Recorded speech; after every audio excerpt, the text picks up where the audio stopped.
Kanjikuzhi കമ്പനിപ്പടിയിലെ Indian Muslim ലീഗിൻ്റെ youth league പ്രവർത്തകർ എല്ലാ പ്രാവശ്യവും ഇങ്ങനെ കോതമംഗലം തീർത്ഥയാത്രയുമായി ബന്ധപ്പെട്ട പ്രദേശ ആളുകൾക്ക് ദാനം മതസൗഹാർദ്ദത്തിൻ്റെ വലിയൊരു സ്ഥലമാണ് കോതമംഗലത്തിൻ്റെ പ്രദേശങ്ങളുമൊക്കെ.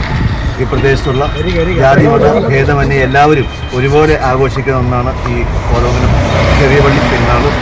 തീർച്ചയായും ഈ സന്ദർഭത്തിൽ എൽദോമാർ ബസേലിയസ് ബാവയുടെ ഖബറിടത്തിലേക്ക് പോകുന്ന തീർത്ഥാടകർക്ക് ദാഹരം നൽകി അവരെ സന്തോഷിപ്പിക്കുക ഇത് വലിയൊരു ദൈവാനുഗ്രഹമാണ്, വലിയ മഹത്തരമാണ്.